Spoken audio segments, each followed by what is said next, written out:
Bueno, estimados colegas y asociados, tengan todos ustedes muy buenas tardes. En primer lugar, quisiera enviar un saludo a nombre de la directiva de AMEVEA y desearles un feliz Día del Trabajador. Y por favor, hacer extensivo estos saludos a sus colaboradores y familiares más cercanos.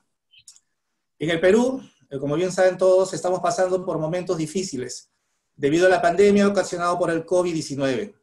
Y la industria avícola no es ajena a esta crisis, porque de alguna manera hemos sido perjudicados la cadena alimenticia trayendo perjuicios económicos.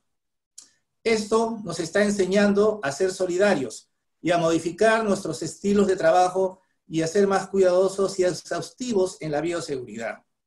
Pero también nos ha enseñado a hacer frente a los problemas, superando los obstáculos y a no ceder ante la presión. Esto lo podemos resumir en una palabra que últimamente se ha estado utilizando mucho, que es la resiliencia, lo cual significa estar preparado para los cambios.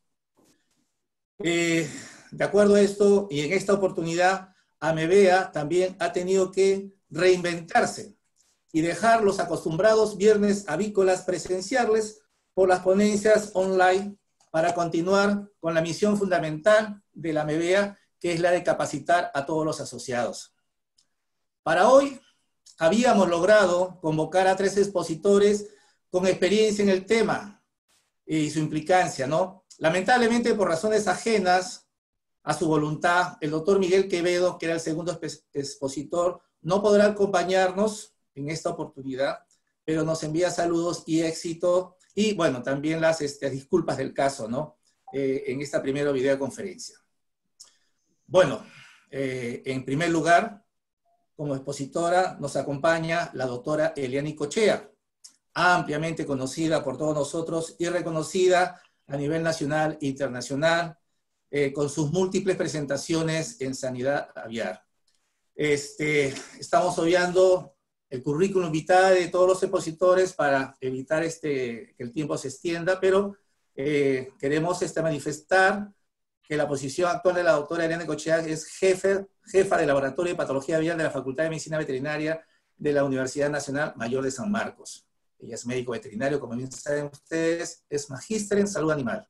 Y ella, bueno, va a tener la primera presentación, que de acuerdo a la invitación que hemos estado circulando, ella va a tratar sobre la introducción al coronavirus aviar y su relación con el SARS-CoV-2.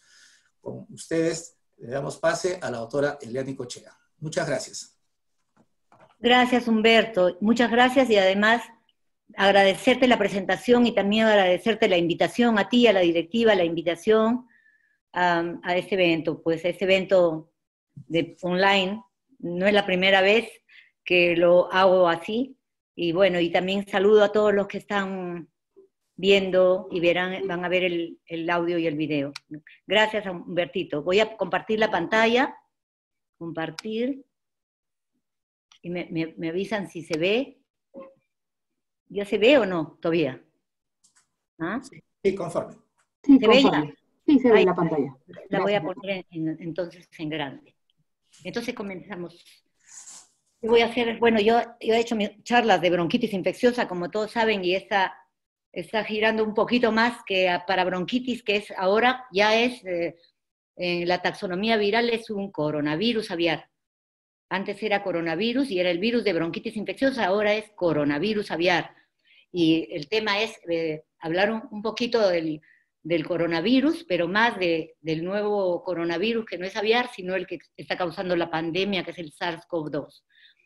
Y lo primero que vamos a ver es, para ver el parentesco que tiene el coronavirus aviar con el nuevo virus pandémico. Pero ambos pertenecen al orden nidovirales, dentro de los que tenemos 3 familias, Coronaviridae, Roniviridae y Arteriviridae. Nosotros nos vamos a quedar con la familia Coronaviridae. En esta familia nosotros tenemos dos subfamilias, Orthocoronavirinae y Letovirinae. Bueno, ahora nos vamos a quedar con la subfamilia Orthocoronavirinae. Y allí tenemos 4 géneros, alfa, beta, gamma y delta, como vamos a ver en este momento. Ahora, aquí los ubicamos. ¿Cuál es el parentesco que tienen? Entonces, el virus, el nuevo coronavirus, el pandémico, es un beta coronavirus. Y nuestro virus, el virus aviar, es un gamma coronavirus. Como ustedes están viendo aquí en la diapositiva, hay muchos coronavirus que infectan a las aves también, que no solamente es el virus de la bronquitis que causa la bronquitis infecciosa. Los más importantes y conocidos son el que causa bronquitis infecciosa, que lo estoy señalando acá, Avian Infection Bronchitis Virus. Y arriba tienen ustedes el coronavirus del pavo. Pero tenemos una serie de coronavirus en aves, acá tenemos de ganso, acá tenemos de anas de patos, tenemos acá vamos a ver, de aves costeras, etc. Entonces tenemos una serie de coronavirus, pero los más importantes en el género gamma coronavirus es por supuesto, bronquitis, y hay uno segundo que es el virus del coronavirus del pavo. Y acá en este ladito están los beta coronavirus, que son los que están causando, los más importantes beta coronavirus que están causando, no son los únicos, pero que han causado los problemas en salud humana durante los últimos años. Acá ustedes van a ver 3. El SARS-CoV-1, SARS viene de sus siglas en inglés, síndrome agudo, severo agudo respiratorio síndrome, en inglés es al revés. Síndrome respiratorio agudo y severo. Y ese es SARS-CoV-1, el virus. Eso fue un problema en el año 2002. Y luego pasaron los años, y fue un problema solamente en China. Pasaron los años y emergió un nuevo virus que se llama el MERS. Y el MERS es un virus que viene el nombre viene de Middle East Respiratory Syndrome, un virus del Medio Oeste y que más fue más en este lado y que tuvo otro origen, como vamos a ver ahorita. Ahora tenemos alfa coronavirus, y ahí están los del perro, los del gato, de mamíferos, están en el alfa, entonces en el beta están muchos de los humanos, en el gamma están los de las aves. Ahora vamos a ver, ¿de dónde viene el virus? Yo he puesto una foto acá porque esta foto es de una investigadora de Wuhan, la doctora Shi Zhengli.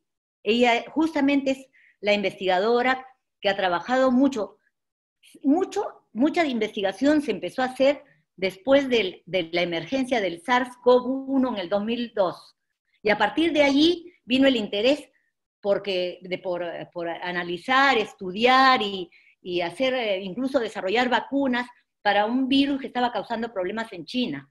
Y además de investigar el origen de ese virus que de pronto salió al humano a causar un problema respiratorio, que es el primer virus. Y ella se dedicó muchos años, estuvo como 5 años después, o sea, 2004, 2005, ha estado, porque se había la sospecha del murciélago, porque se sabe que el murciélago es un animal que puede ser infectado con muchísimos tipos de coronavirus, pero que no sufre de enfermedad alguna. El murciélago no sufre enfermedad clínica casi con ningún virus, excepto con rabia, que es un transmisor, como todos ustedes saben, de la rabia.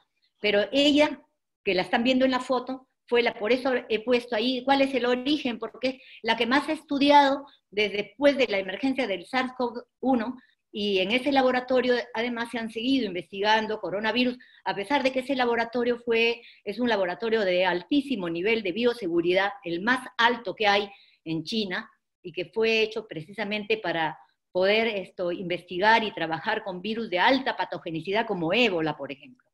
Y acá tenemos, entonces, ¿cuál es el origen? Y los investigadores, por ejemplo, en este estudio, han determinado que existe una transmisión y adaptación interespecies. Y nosotros podemos ver acá, por ejemplo, que hay coronavirus del murciélago, que ha pasado a la civeta y de ahí al humano, como vamos a ver en la clasificación. Hay coronavirus de humanos que están relacionados con los de los bovinos y que han ido pasando a otras especies, a alpacas, a rumiantes silvestres, venados acá, y causar problemas en rumiantes y alpacas, comparten ancestros comunes. Lo mismo se dice que el coronavirus de los perros y lo de los gatos comparten también un ancestro común, ¿no? Y pasan por reservorios y terminan infectando no solo perros y gatos, sino acá vemos al final un virus que es muy conocido, que es el virus de la gastroenteritis transmisible de los cerdos, y está, miren, como que tiene un ancestro común con el ancestro de los perros y los gatos. Lo que trato de decir con esa diapositiva es que los coronavirus tienen una capacidad de transmitirse y adaptarse a la larga entre especies, y esto es lo que ha ocurrido con estos 3 virus importantes para la salud humana.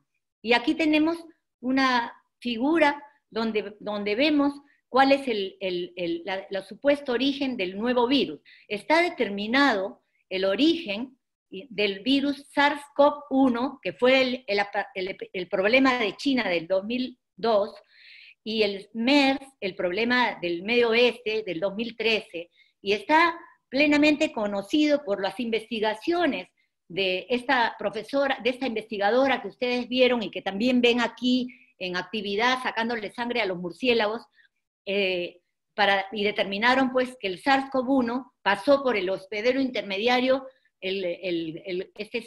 civeta, y en el caso del MERS pasó por el camello antes de ir a infectar al hombre. Este nuevo virus, el pandémico SARS-CoV-2, todavía no se ha determinado exactamente de cuál ha sido el hospedero intermediario. Se le ha atribuido al pangolín, a las serpientes, porque son animales que son comidos en el Asia, porque todos saben que el problema de SARS-CoV-2 se inició en la ciudad de Wuhan, Hubei, en China, pero es un mercado que está no muy lejos del laboratorio de Wuhan, donde se trabajan estos virus, pero no se ha llegado a determinar cuál ha sido el origen exacto de este virus. A ver, ahora, ¿qué ha pasado? Lo que sí es cierto, y las investigaciones todas coinciden, es que el SARS-CoV-2, este nuevo virus pandémico, es muy similar al SARS-CoV-1. Utiliza los mismos receptores en el humano, en el pulmón, que son los ACE2, para poder infectar. Tiene una similaridad total en el genoma, excepto que tiene 4 aminoácidos insertados en la espiga, que es lo que han encontrado y que lo escuché de una charla precisamente de Amebea Colombia, del doctor Jaimes, que es un veterinario que está trabajando en Cornell en investigación en humanas, y que precisamente explica cómo se ha encontrado una inserción de 4 aminoácidos en esta proteína. Pero el asunto entonces es que el SARS-CoV-2, aparentemente, yo pienso también que es un derivado del SARS-CoV-1, algo pasó, y ahí lo tenemos. Ahora, vamos a ver cómo es el virus, hablar un poquito del virus, que es lo que siempre debemos conocer todos, y eso a nosotros en la patología aviar, ustedes saben que es lo primero que aprendemos antes de aprender a estudiar una enfermedad, prevenirla, controlarla, etc. Y vamos a ver un poquito, este dibujo lo hice yo hace muchísimos años para mis clases, porque están esquematizadas las proteínas del virus. Aquí nosotros estamos viendo las proteínas estructurales, exactamente las mismas proteínas estructurales conforman el virus de la enfermedad COVID-19. Y quiero antes decir que el virus se llama SARS-CoV-2, que viene, ya les dije que era el síndrome respiratorio agudo severo, coronavirus, CoV de coronavirus, y 2 porque es el segundo virus detectado. Y la enfermedad ha sido, la Organización Mundial de la Salud denominó a la enfermedad COVID-19. O sea, cuando hablamos del virus, tenemos que referirnos a SARS-CoV-2, y cuando hablamos de la enfermedad, a COVID-19, porque fue identificada por primera vez en 2019. Acá ustedes tienen mi dibujo de bronquitis, y tienen el esquema de una publicación del coronavirus, voy a cerrar esto, del coronavirus del COVID, que causa COVID-19. Y ustedes pueden ver ahí, el virus tiene un genoma de ARN de polaridad positiva, o sea, no necesita transcripción viral, mide 26 a 32 kilobases, que es el tamaño más o menos que tiene, y luego tenemos ahí viendo los genes estructurales, que codifican, las proteínas que son codificadas por los genes estructurales, y ustedes están viendo una proteína, una proyección que es la de la espiga, que es la más importante y que todos estamos escuchando hablar ahora y que es donde uno tiene que enfocarse mucho, tanto para el desarrollo de vacunas como para los métodos de diagnóstico. Estamos viendo la proteína de la nucleocápside, la proteína de la envoltura, la proteína de la membrana, ¿no? Y nosotros podemos decir aquí que la espiga, como todos sabemos, es la proteína que reconoce el receptor celular y nosotros y que permite la infección del virus, y que nosotros vamos a hablar un poquito después de esto. Ahora, y también es responsable de la fusión de la membrana celular y la viral cuando el virus, después de haber reconocido al receptor, se mete al citoplasma de las células. También es responsable de inducir los anticuerpos neutralizantes y de inducir los anticuerpos inhibidores de la hemaglutinación en lo que respecta a virus de bronquitis cuando es tratado con las enzimas. Como ustedes saben, el virus de bronquitis en el laboratorio puede ser tratado y convertido a hemaglutinante. Algunas cepas sí hemaglutinan los glóbulos rojos en forma natural, pero no es lo común, sino usaríamos la prueba para todos los virus de coronavirus. O sea, eso no es lo común. La proteína de la envoltura que estamos viendo aquí, ¿no? Es una proteína también que envuelve, que está pegadita a la proteína de la membrana, que es la envoltura del virus, y luego tenemos la proteína N, que es la nucleocápside, que envuelve el ARN genómico. Lo mismo, exactamente tenemos las mismas proteínas estructurales en lo que es... no me deja pasar. Ya, ahora sí, un ratito. Ahora sí. Ya, ahora sí. Bueno, acá estamos viendo la esquematización del genoma, de esa hebra que le hemos desenredado, del genoma de dos virus. Estamos viendo abajo el del coronavirus aviar que causa bronquitis infecciosa. Y arriba estamos viendo el genoma del virus que causa el COVID-19, que es el SARS-CoV-2. Ahí lo estamos viendo y vemos cuántos genes tiene. Acá vemos los genes que codifican las proteínas, tanto estructurales como no estructurales. Y estamos viendo, yo quiero que vean aquí, los genes que codifican las proteínas estructurales están en azul. Y ahí ven ustedes la S, que es de la espiga, la E de la envoltura, la M de la membrana y la N de la nucleocápside. Luego tienen los genes que codifican las proteínas no estructurales, que generalmente son las enzimas de replicación, y están en verde, que son, allí nosotros tenemos 16 tipos de enzimas diferentes que contribuyen con la replicación viral. Y ahí nosotros la estamos viendo en verde, y están la 1A, la 1B, como lo están viendo allí. Y luego nosotros vamos a ver en anaranjadito o rosado los genes que también no son estructurales, pero que no se encargan de las proteínas tanto de replicación, sino que son responsables de la resistencia antiviral de estos virus, de estos coronavirus, al interferón. Porque ustedes saben, y lo vamos a ver después, el interferón es una respuesta de la célula ante la invasión de un virus. Pero este virus tiene la naturaleza de ser un virus de evasión del sistema inmune. Y la evasión del sistema inmune se logra o la realizan a través de estos genes no estructurales que intervienen en la patogénesis del virus y que están encerrados en círculo y que son los bloqueadores del sistema de interferón que permitiría controlar al virus. Y yo quiero que esos genes no estructurales que estamos mencionando ahorita los recordemos posteriormente. Ahora vamos a ver un poquito sobre la replicación viral, porque yo no sabía cómo era, pensaba que era diferente y era similar a lo que ocurre con otros virus como el de Newcastle, pero no es así. Ahora, nosotros lo primero que hemos dicho que el virus tiene una proteína de la espiga que es la que reconoce el receptor celular. Si bien los virus que acabamos de ver tienen una estructura de genes similar, con proteínas estructurales y no estructurales que vienen a ser similares y paralelas, lo que sí es diferente es el receptor celular del coronavirus, como también va a ser diferente el dominio de la proteína de la espiga que tiene la afinidad con este receptor celular.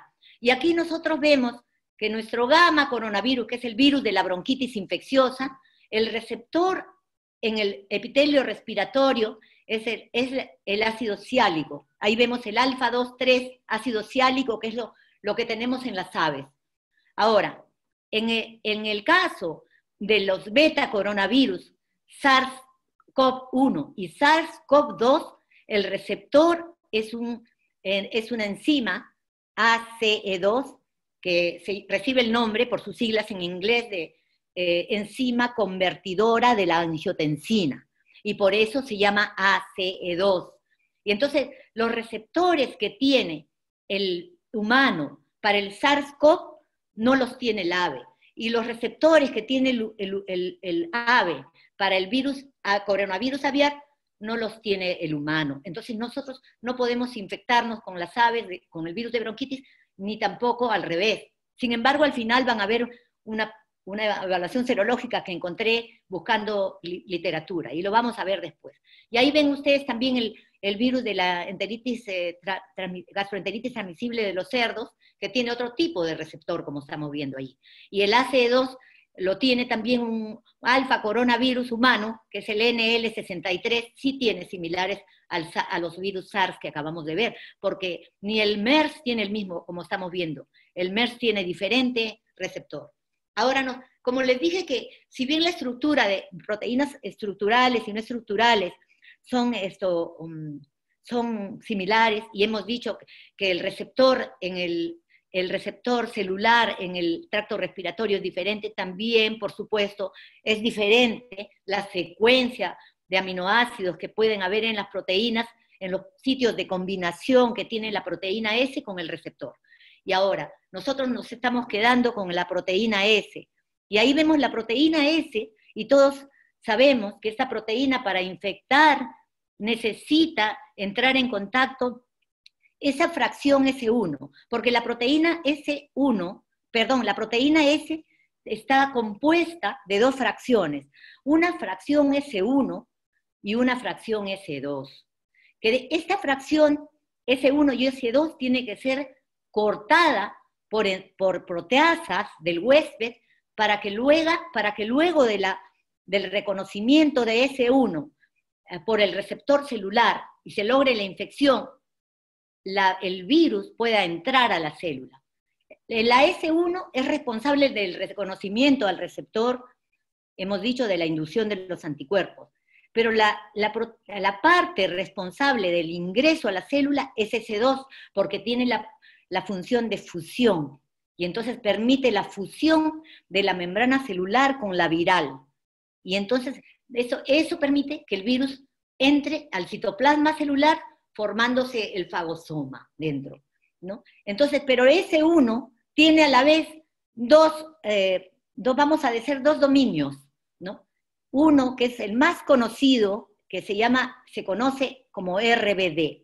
¿Y de qué viene el nombre de RBD? Viene de las siglas en inglés Receptor Binding Domain, que en español viene a ser el dominio de combinación al receptor. Y el otro, eso está muy conocido, porque ahora todos los que están desarrollando vacunas los están haciendo enfocándose en esta proteína S. Algunos están haciendo con la proteína S completa, otros están haciendo solamente la fracción S1, porque es la más importante para reconocer al receptor y para inducir la inmunidad, y algunos están trabajando con el RBD, porque el RBD es el punto más importante de interacción entre la proteína S1 y el receptor ACE2. Entonces es muy importante esta fracción de la proteína S en el desarrollo de vacunas actualmente. Hay otra fracción que es menos conocida, que es el NTD, que viene de sus siglas en inglés N-terminal domain. No está todavía siendo muy investigada en el SARS, como sí el RBD, pero no se sabe si de repente, porque para algunos virus también, para algunos otros coronavirus, esta proteína es muy importante en la inducción de anticuerpos. Pero en estos, lo más importante es la fracción RBD. Entonces tenemos el RBD y la fracción S1 proteínas sumamente importantes. Ahora, nosotros podemos decir que la proteína S, entonces, como un arbolito. En el tallo, la parte del tronco del tallo es la fracción S2, y la parte de la copa es la fracción S1, que es la que interactúa con el receptor AC2, y que se fracciona y se desaparece. Entonces, la fracción del tallo, que es la S2, es lo que va a permitir la fusión de la... Pero para que se corte, entonces nosotros necesitamos las enzimas que están presentes en el epitelio respiratorio y digestivo de los humanos, así como de las aves y de los animales que son susceptibles a los coronavirus. Y esas enzimas varían, como hemos visto hace un momento, entre especie y especie, haciendo la susceptibilidad a determinar tal o cual virus. Ahora, lo que sí es conocido, que tanto en el virus, el coronavirus aviar, como el SARS-CoV-2, usan a la furina para cortar esta proteína en los dos dominios, es el cleavage site, que le llaman en inglés, cortan después de que ha habido el reconocimiento del receptor, para que haya la fusión celular de la membrana celular con la viral, gracias a la fracción S1, como estamos viendo en este momento, ¿no?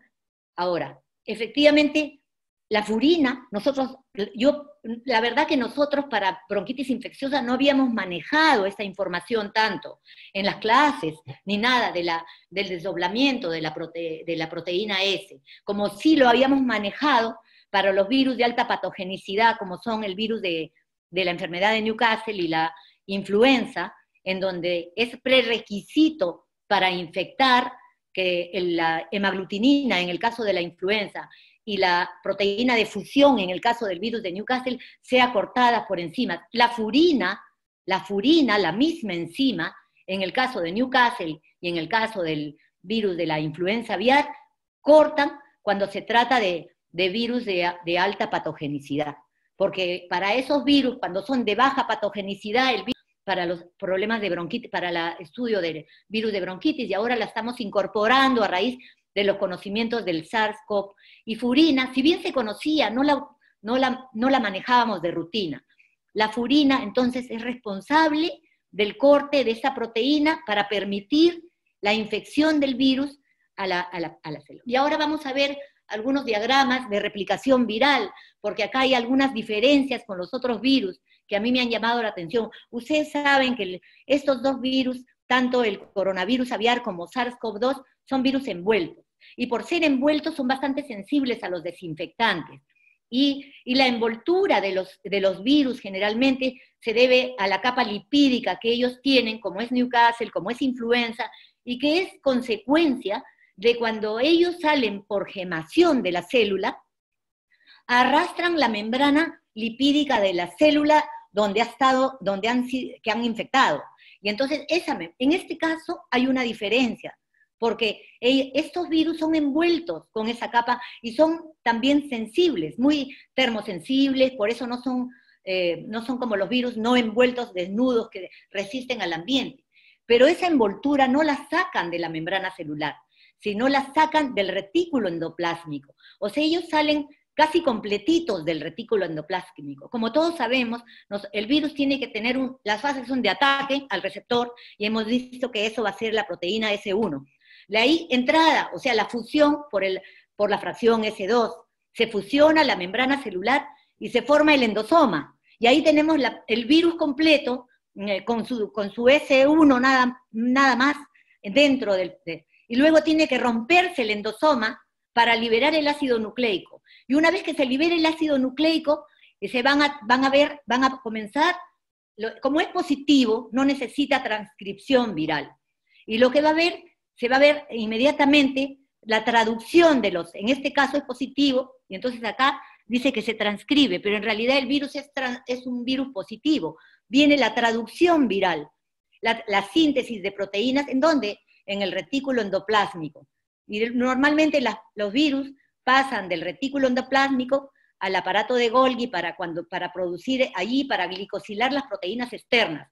En este caso el aparato es completo, es un aparato completo al que le llamamos RGI, que viene del complejo retículo endoplásmico y aparato de Golgi. ¿Y qué pasa? Este virus tiene la particularidad de que las proteínas externas, que son la proteína S, es tomada de la membrana del retículo endoplásmico, y el virus sale como una vesícula secretoria, luego se acomoda cerca de la membrana celular y sale por exocitosis, pero no es que arrastra la membrana, la parte lipídica de la membrana celular, sino lo hace del retículo endoplásmico. Y aquí hemos visto un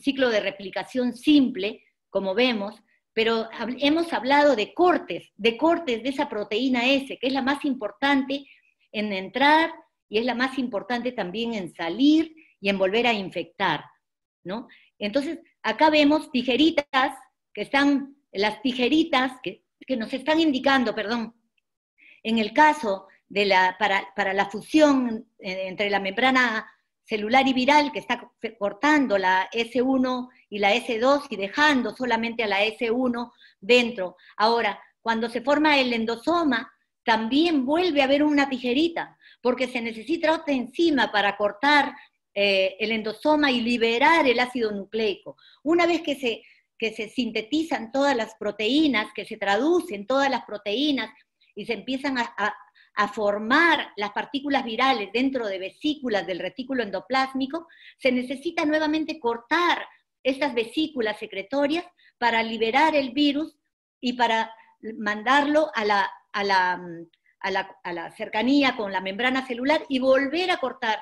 Y lo que quiero decir con todo esto es que hay acá estamos viendo una diapositiva donde se ve el retículo endoplásmico y qué es lo que ocurre en este tipo de replicación en el citoplasma a nivel de vesículas que se forman en el retículo endoplásmico. Nosotros vemos acá paquetes de vesículas con membranas cubiertos por una membrana simple con varias partículas virales, una membrana doble con una sola partícula viral. Estamos viendo una serie de vesículas donde se está ensamblando completamente el virus, y el que va a salir, como vimos hace un momento, ya listo, con sus proteínas listos para infectar. Entonces, un virus, como se dice, y lo escuché también al doctor Jaimes en la charla de Amebea Colombia, que el virus sale activado por eso. Es diferente que lo que ocurre con otros virus. En este caso, esto sale ya activado, y acá vemos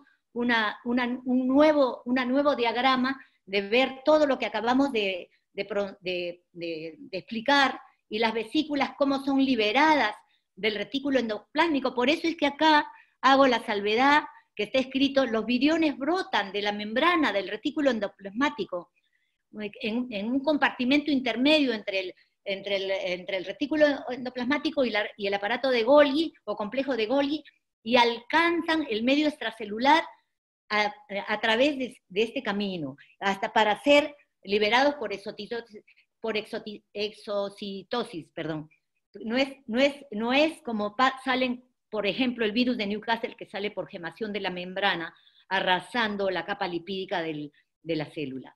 Y acá vemos que yo les mencioné que necesita enzimas para todas esas cortadas y entradas que le permiten completar el ciclo celular.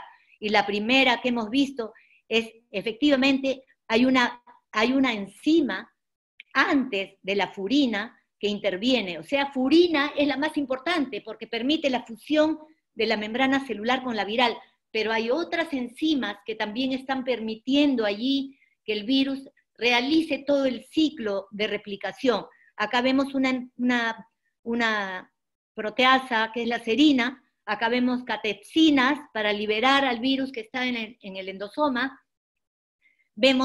Acá vemos otras enzimas que no están mencionadas acá, pero bueno, están catepsinas, furinas, serinas, y por último tripsinas fuera de la célula también.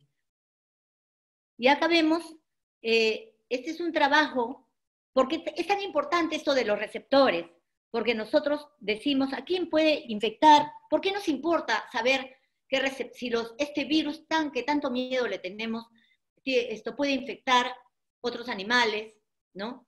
Y no solamente es para ver la susceptibilidad de los animales, sino también para poder encontrar modelos experimentales para resolver los problemas en el humano, ¿no? Y a mí me gustó, aunque no ven nada de las letritas, pero este es un estudio, claro, recién publicado, como son la mayoría, de datos analizados de genomas de 410 vertebrados, dentro de ellos 252 son mamíferos, para analizar los receptores AC2 y su probabilidad de que sean similares a los que se necesitan para el SARS-CoV-2. Y acá vemos este primer grupo, por ejemplo, que vemos acá que todo está en blanco, porque es totalmente compatible. En la medida que ustedes ven más rayitas azules o anaranjadas, hay más desigualdad, hay más desigualdad. Y lo primero que vemos acá arriba, todos estos son el grupo de monos, todos son los monos, entonces el mono es susceptible, y el mono es el animal final de muchos de los ensayos clínicos que se puedan hacer para evaluar si la vacuna funciona, porque no, los ensayos comienzan con animales, primero animales pequeños, tipo ratones, y de ahí pueden pasar a otro tipo de animales, o pasar al mono, que es el que más va a poder antes de los ensayos clínicos en humanos.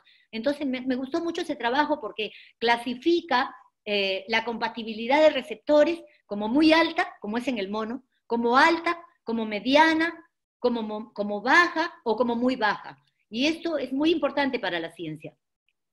Ahora, un poquito hablemos de la resistencia de los agentes físicos y químicos. El virus es muy sensible y nosotros sabemos, miren, en el laboratorio en patología aviar, nosotros sabemos que lo más lábil, porque nosotros termolábil y lábil a los desinfectantes y a los agentes físicos, a los físicos y químicos, por ejemplo, es el Avibacterium, por ejemplo, es el micoplasma, ¿no? Los micoplasmas. Y siempre bronquitis infecciosa ha sido considerado el más lábil de todos los virus que tenemos, más que Newcastle, más que laringo, más que los otros virus que manejamos a nivel de la patología aviar. Entonces es un virus lábil, pero tenemos un pánico tal con este virus que yo no veía en los papers que existen a nivel de SARS-CoV, no veía mucho de que se hablara de resistencia a agentes físicos. A nosotros en veterinaria nos han enseñado mucho eso, porque nosotros manejamos plagas y tenemos que usar la desinfección sí o sí, y siempre y por eso tenemos muy claro los virus envueltos, los virus no envueltos, y cómo tenemos que desinfectar los virus envueltos, y cuánto tenemos de descansar, y a qué temperaturas para manejo de la cama, de los galpones. Aquí no. Y entonces, ¿qué nos dicen los coronavirus? Los coronavirus en general son sensibles a temperatura, muy sensibles. En general, si ustedes buscan los libros o las informaciones sobre coronavirus aviar, 56 grados muere el virus, ¿no? Y eso yo sé que en el laboratorio, si yo lo pongo a 50 grados y lo dejo ahí 2 horas, ya no va a tener. Pero bueno, vamos a decirlo, los estándares que hay a nivel científico que se han hecho, 56 grados por 15 minutos, 60 grados por 30 minutos está completamente inactivado, y eso lo dice el libro, el Disease of Poultry, que es nuestra Biblia, vamos a decir, y que a menos 80 podemos tenerlo años, porque el virus es sensible a la temperatura, ¿no? Es sensible al éter, al cloroformo, pero la sensibilidad que pueda tener a la temperatura también va a depender también no solamente de la temperatura. Cuando uno habla de temperatura, uno tiene que ligarlo inmediatamente a tiempo. Y por eso ustedes en los libros dicen 56 grados por 15 minutos, o 60 grados por 30 minutos. Tenemos que decir tiempo, porque no se puede decir solamente temperatura y obviar tiempo además. Pero hay un factor más, que es la carga viral, porque todo también depende de qué carga viral tenemos. Si la carga es mínima, la carga es baja, mediana o alta. Cuando nosotros estamos lavando lo que compramos, nuestra carga viral en estos objetos, de hecho, que yo no creo jamás que va a ser alta o muy alta, ¿no? Va a ser baja, ¿no? A menos que haya un enfermo, completamente enfermo, haya tosido encima, pero puede ser que sea un asintomático que elimina menos virus, y en el tiempo en que hemos comprado, y él hizo, a no ser que lo haya, no es posible pues encontrar en los alimentos muy altos.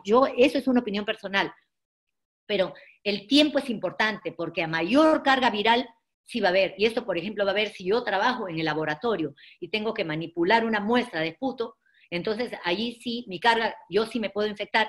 Y entonces los trabajos que se han hecho últimamente a nivel de medicina humana es con este fin, de poder inactivar al virus, ¿no? Inactivar al virus con temperatura para fines de manipulación en el virus por el diagnóstico o en unidades de cuidados intensivos, donde están demasiado expuestos los médicos. Eso es con respecto al calor, pero los virus son, si también uno lee en el libro, dice, ¿a qué desinfectantes?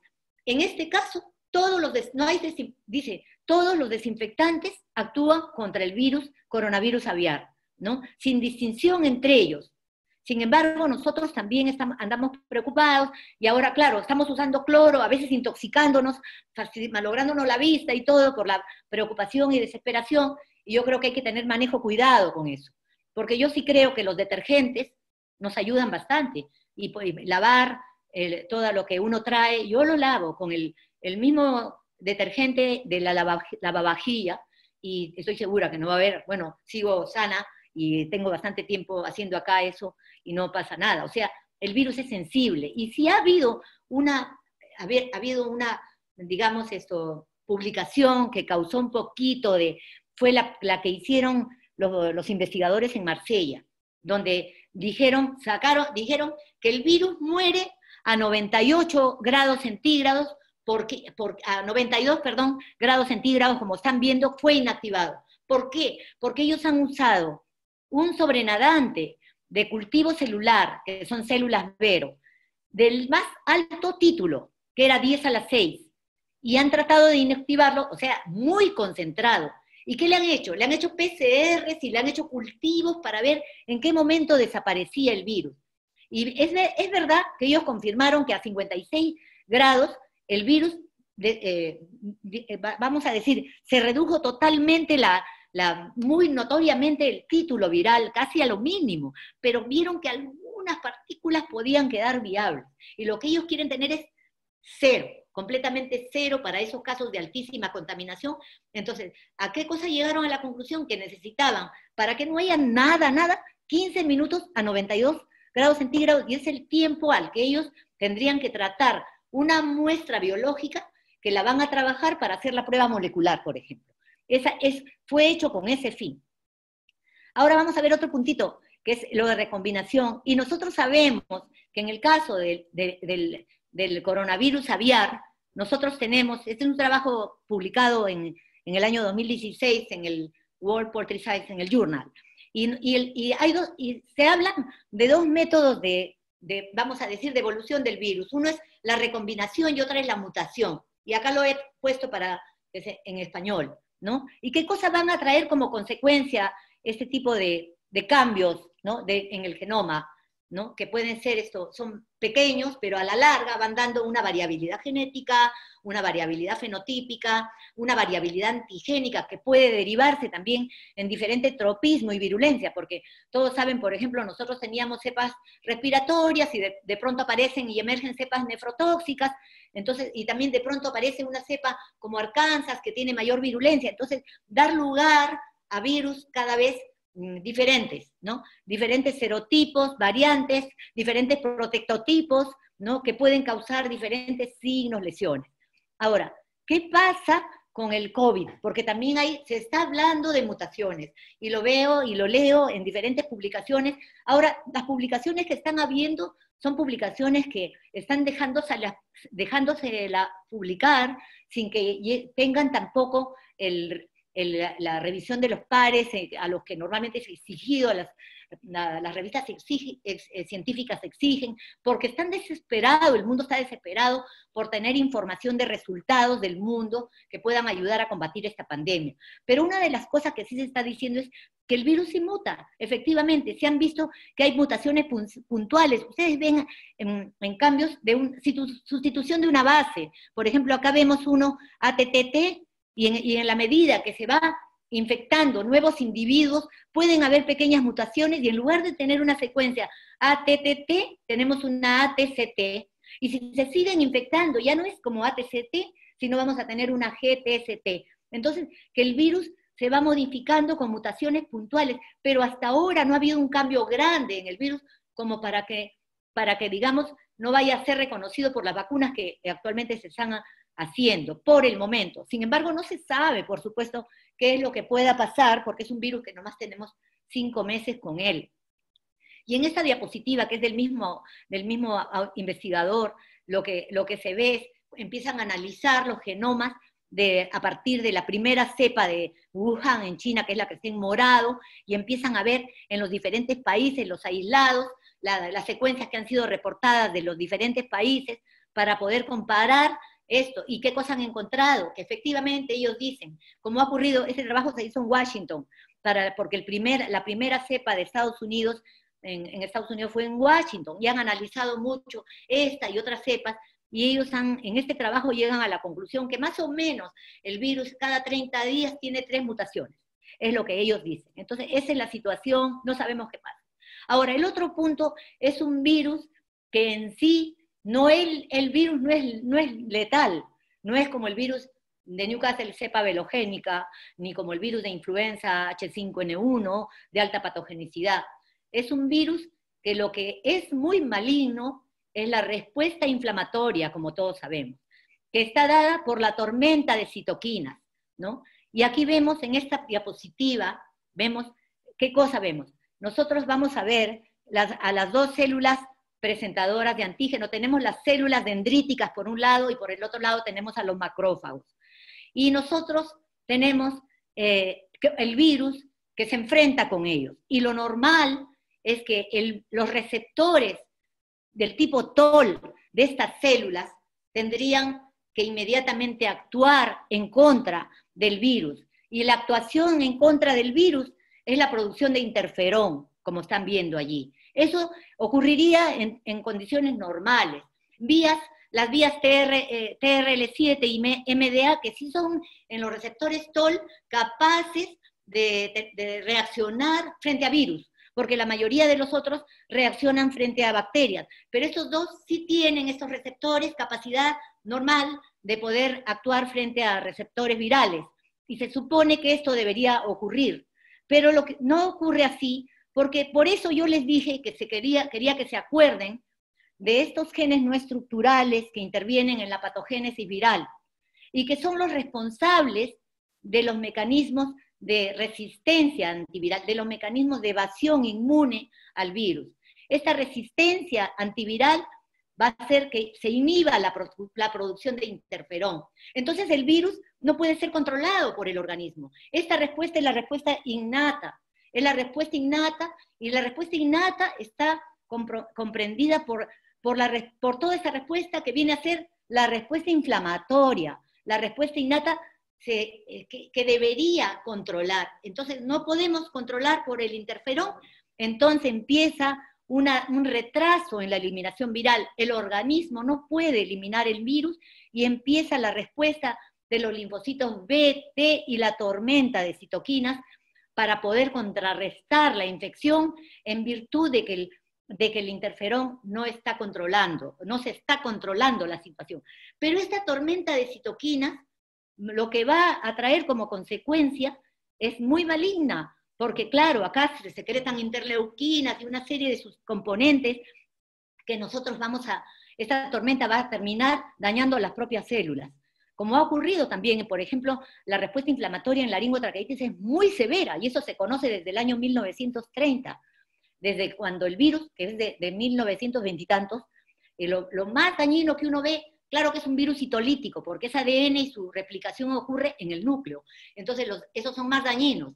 Pero la respuesta inflamatoria que genera por ese tipo de replicación citolítica es muy alta. Y por eso vemos toda una tráquea terrible en el pollo con laringotraqueitis. En este caso, es un virus que no es porque sea citolítico, sino que es un virus evasor de la respuesta inmunológica, y que al ser evasor, la pobre respuesta en general inmunológica empieza a ser muy agresiva, y termina causando el problema del síndrome respiratorio agudo, que es el que mata a las personas.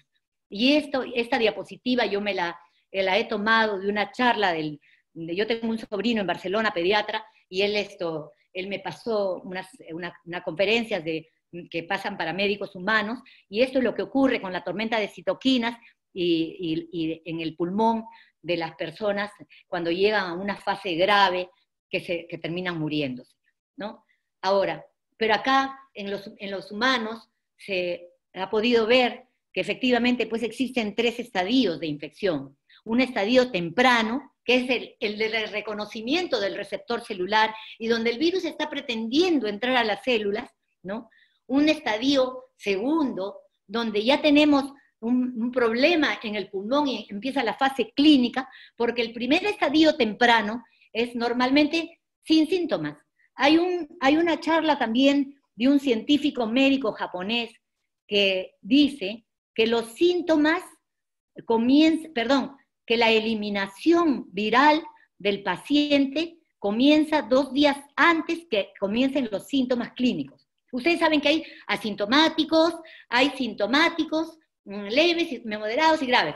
El asintomático elimina virus, elimina poco. Ahora, el sintomático comienza a eliminar 2 días antes de la aparición de los síntomas clínicos. Pero claro, cuando son los síntomas, eliminan mucho más virus. Y después los virus empiezan también a disminuir en eliminación porque ya comienza la respuesta inmunológica, obviamente, la respuesta de anticuerpos y de inmunidad. Pero estas han sido las 3 fases descritas de infección que están publicadas en la página que estamos viendo en ese momento. Ahora, también hay otra cosa que he visto, que la gente habla de reinfecciones y cuando le preguntan a estos profesionales médicos si hay reinfección o no, y he visto una respuesta de ese profesional japonés, que a mí, perdón, es coreano, él es coreano, no es japonés, y he visto una respuesta que me ha gustado muchísimo, porque muchos hablaban de reinfección. Yo no podía pensar de lo que ocurre en la avicultura, sí hay reinfección.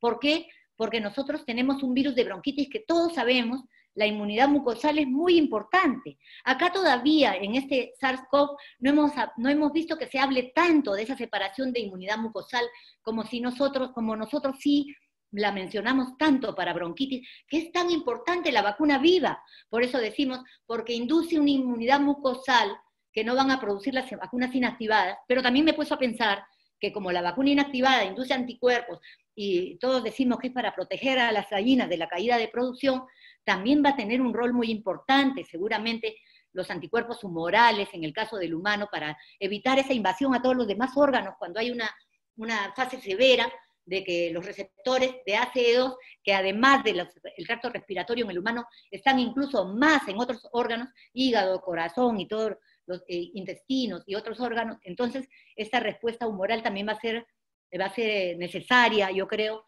para estos casos graves, en los casos en la medicina humana. Pero este experto, este científico, dice, no, que ellos están en duda, que él cree más que no es una reinfección, él cree más que es una recaída. ¿Y por qué dice esto? Él dice, las personas vienen enfermas, y a esas personas enfermas, ¿no?, que logran dársele de alta, han pasado por una etapa de tratamiento, porque son con signos clínicos, tratamiento con antivirales, soporte hospitalario, y antiinflamatorios y todo lo que quieran. La persona logra superar toda la forma clínica de infección, ¿no? Y entonces, pero antes de darle de alta, le hacen una prueba molecular para detectar, ¿no? Y resulta que le hacen la prueba molecular y resulta que por PCR, y resulta que no detectan el virus por la prueba de PCR. Él menciona, el profesional coreano menciona que para que la prueba molecular sea, el límite de detección es de 3.000 copias virales, y que cuando le han dado tratamientos antivirales, soporte hospitalario, antiinflamatorios, el humano logra tener menores cantidades de virus de 3.000. Y entonces que no son detectados por la prueba molecular, y sale a su casa, tiene condiciones de estrés o qué sé yo, y en lugar de que su sistema inmune logre controlar, el virus se reactiva, y luego viene la recaída. Él dice que es más partidario de esto, a de que haya infección, que es una prueba, es una persona que controló el virus completamente, y que después sale y se infecta. Yo sí creo que puede pasar, y lo pasa, como todos sabemos, en coronavirus aviar, cuando el virus es variante. El virus es diferente, entonces la inmunidad que hemos tenido no va a ser de repente tan fuerte como para poder soportar un desafío con una exposición con un virus antigénicamente diferente, ¿no? O de lo contrario, también pienso que podría ser que a nivel de humanos no ha habido una inmunidad mucosal que a veces se pierde en el ave, por eso es que las gallinas a veces vuelven a tener ronqueritas, podría perderse esa inmunidad a nivel de mucosal, y que, bueno, se reinfectan, pero el impacto de la infección siempre es mucho menor, porque ya hay una inmunidad previa, ¿no? Entonces, eso me gustó mucho y yo se lo transmito. Bueno, ahora, en humanos, otra cosa que se ha hablado mucho es de la susceptibilidad de los humanos, y se han dado una serie de características de las cuales depende, de raza. Dicen, han hecho estudios epidemiológicos, he leído, que dice que los latinoamericanos y los afroamericanos son más susceptibles, ¿no? Y que se ha visto que ahí, ¿por qué? Porque esos han sido los pacientes que más llegan en Estados Unidos, más llegan a los hospitales. Ahora, el otro, la edad, eso sí está completamente probado, y todos lo sabemos en el mundo entero, que las personas de mayor edad tienen mayor riesgo. Lo mismo se ha visto, o las personas que tienen condiciones preexistentes de salud, ¿no? En el sexo, la estadística también, porque todo es estadística, dice que son los hombres, más que las mujeres, aunque ligeramente. Que el grupo sanguíneo, como el mío, que esa es más que el O, ¿no?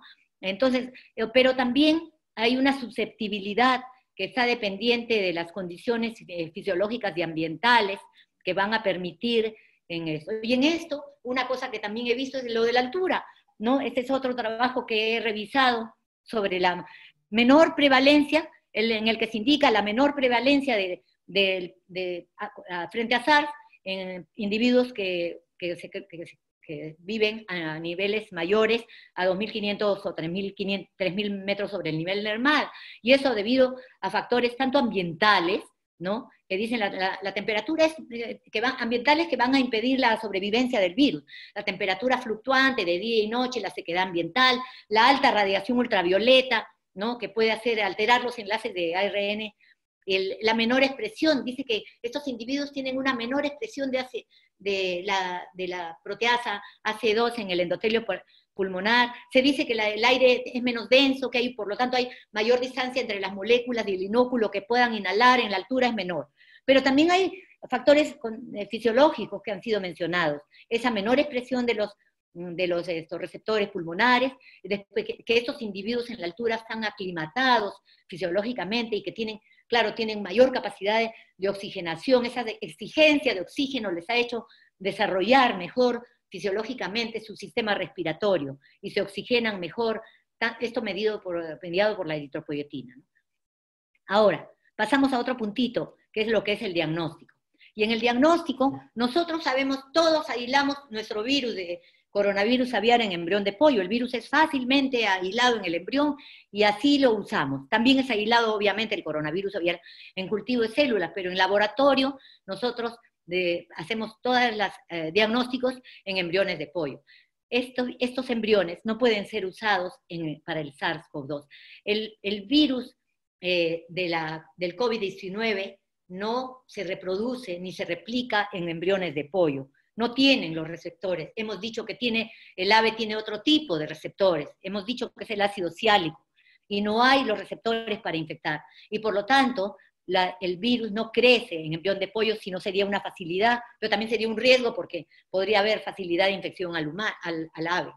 Y entonces, las células que se utilizan para la replicación viral son las células Vero, en donde el virus produce un efecto citopático, ya que lo estamos viendo ahí en las fotos de pacientes que han sufrido COVID-19. El virus también ha sido aislado por el Instituto Nacional de Salud, eso me lo comentó el doctor Cabezas hace menos de una semana, y dice que el efecto citopático es bastante notorio, que han visto, ya lo están cultivando ahí, y están, ahora sí, porque al principio solamente hacían las pruebas moleculares de detección. Ahora sí, eso si quisiéramos aislar, pero todos sabemos que la forma actual de poder trabajar para hacer el diagnóstico en estos problemas, para nosotros es el PCR, es el virus más diagnosticado de la avicultura. Y usamos, como todos saben, el PCR en tiempo real muchísimos años, y es el día a día se diagnostica porque es la enfermedad más común de la avicultura, como lo acabo de decir.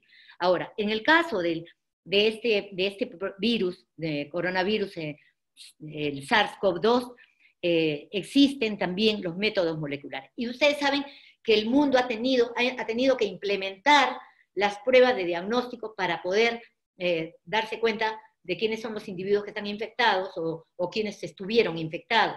Y las pruebas moleculares detectan el ácido nucleico.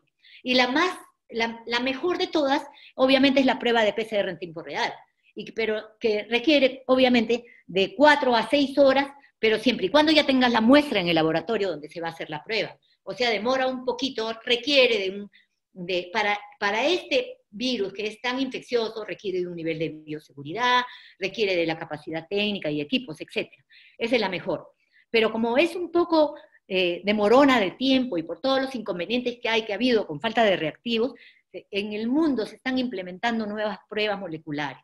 Hay una que salió que se llama Expert Express SARS-CoV-2, que lo hace en menor tiempo, pero que no requiere de un equipo especial, y que dijeron que se hace muy rápido, pero que va a estar disponible recién para mayo. Hay otros equipos que están trabajando que están saliendo al mundo, que son para trabajar 300 pruebas de un solo momento, y que en 1 hora y media ustedes tienen el resultado. Entonces, posiblemente todo eso vaya a entrar en el mundo como método de diagnóstico pronto. Pero de momento, ahorita lo que se tiene es una falta de reactivos, falta de pruebas moleculares en muchos países, y también está acá mencionando la prueba de LAMP, que es una prueba que también la piensan implementar en el INS, y es una prueba que es más factible de poderse llevar a los lugares donde no hay tanto desarrollo tecnológico de diagnóstico. Es una prueba isotérmica, o sea, mientras que PCR en tiempo real requiere tres temperaturas, de hibridización, de naturación, y qué sé yo, de naturación, hibridización y polimerización. En este caso, con una sola temperatura trabaja, es una prueba más rápida y más asequible para otros sitios. Pero esa es la prueba molecular, que es la prueba que se tiene que hacer con el hisopo nasal, el hisopo del fondo de la garganta, porque ya se ha visto de donde puede haber más falso negativo, es cuando se hace el hisopo nasal, porque la concentración de virus en el hisopo en la nariz no es lo mismo que en el fondo de la garganta.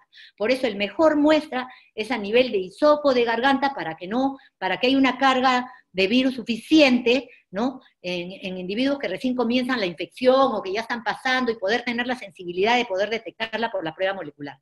Ahora, pero como hay todos esos inconvenientes, el mundo está echando mano también de la prueba rápida. La prueba rápida es una prueba serológica que se hace con unas gotitas de sangre que son tomadas del dedo nada más de la persona, perdón, y que es un sistema muy rápido, que es llevado como están viendo en el diagrama, a unos sistemas rapidísimos, son lo que ustedes pueden ver aquí, que pueden detectar IgG, IgM. Las IgM son las primeras en aparecer, como todos ustedes saben.